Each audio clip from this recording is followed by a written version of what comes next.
Bonjour, je vais aujourd'hui vous parler du livre Comment bien rater ses vacances par Anne Persson. Tout commence au début des vacances. Maxime, le personnage principal, ne voulait pas marcher avec sa famille.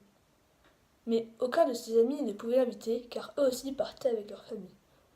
Il se retrouvait donc lui aussi avec sa famille.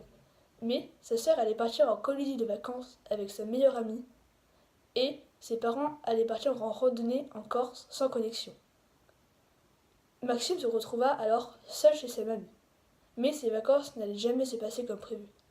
Lui qui croyait faire comme à chaque vacances, restait toute la semaine sur son ordinateur à parler avec des personnes virtuelles et jouer à des jeux vidéo. Les vacances commençaient normalement. Il était toute la matinée sur son ordinateur, mais l'après-midi n'était pas basique, à cause d'une crise cardiaque de sa mamie qui resta toute la semaine à l'hôpital. Maxime devait donc se débrouiller seul. Son séjour commençait mal, car en cherchant à rentrer dans la maison, par la fenêtre, car en regardant sa mamie partir dans l'ambulance, il avait oublié de prendre les clés de chez lui. Il essayait donc de rentrer par la fenêtre, mais, à l'arrêt de bus à côté, une personne le vit et appela la police. Il partit donc au poste de police. Sa mamie était donc contactée, et elle leur dit que Maxime était bien en vacances chez elle. Il rentra à la maison, la journée finit normalement. Le lendemain, à midi, Maxime commençait à avoir faim. Il essaya donc une recette trouvée sur internet qui se révéla être une vraie catastrophe. Casserole cassée et fumée dans toute la maison. Il se résolut donc à aller acheter des repas déjà faits et des croquettes et du pâté pour son chat Hector. Sans son ami, Maxime s'ennuyait. Donc, il était battu sur son ordinateur. Il avait commencé à parler avec une fille dont son pseudonyme était Pikachu. Maxime la trouvait assez énervante. Mais au fur et à mesure, il s'était lié d'amitié avec elle. Maxime commençait à vouloir faire ses têtes. Elle avait donc commencé un appel vidéo avec Maxime qui accepta directement. Maxime vit qu'elle n'était vraiment pas comme il l'imaginait. Il la trouvait assez réservée et voulant en savoir plus sur elle. Il attendait aussi que la sonnerie de la maison sonne, car le plombier devait venir réparer la chaudière. Le chaud ne passait pas dans les pommes de douche. Une heure après, la sonnerie de la maison avait sonné. Le plombier devait s'appeler Marcelo. Maxime se précipita à la porte et l'ouvrit. Il vit une très grande personne avec un brassard où il avait marqué police.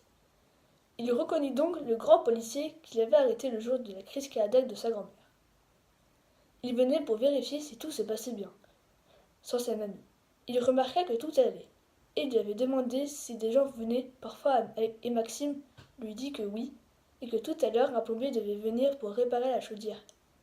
Le policier demanda à regarder et répara la chaudière. Le policier remarqua ensuite qu'il avait la même chaudière et que ce genre de cas lui était déjà arrivé. Qu'il fallait seulement appuyer sur off puis sur on. Puis le policier partit. Maxime retourna sur Facebook, le site où il parlait à Pikachu qui se nommait en fait Natacha. Il en sait plus sur elle. Le lendemain, il reçut un appel, c'était l'oncle de Maxime. Plus tard, dans le livre, Maxime découvrit une histoire de famille absolument folle. Et cela lui a changé son regard en voyant son prétendu oncle qui se révélait ne pas être le frère de son père. Mais qui était donc le vrai fils de sa grand-mère?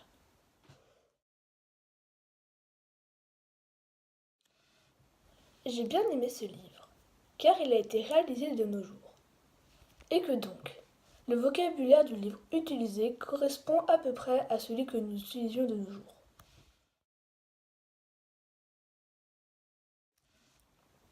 J'ai moins aimé le livre, car il était assez réaliste grâce au vocabulaire de nos jours.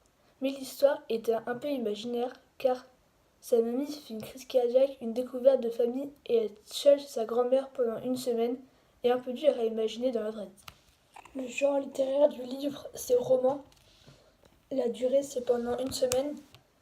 Et l'époque, c'est de nos jours. Elle avait l'air de dormir. Du moins, c'est ce que je me disais. Tout en sachant très bien ce que ce n'était pas réellement, l'impression qu'elle me donnait. C'est seulement quand je l'ai pu prononcer dans ma tête cette phrase atroce. Elle a l'air morte. Que j'ai senti mon cerveau tirer la sonnette d'alarme. J'ai mis la main sur sa gorge, toute la main, comme pour l'étrangler. J'ai senti son pouls battre au creux de ma paume. Elle vivait toujours. Ouais. Maxime a 17 ans et n'aime pas aller en vacances avec sa famille. Il est accro à l'ordinateur. Pikachu ou Natacha. Natacha est une fille drôle et réservée.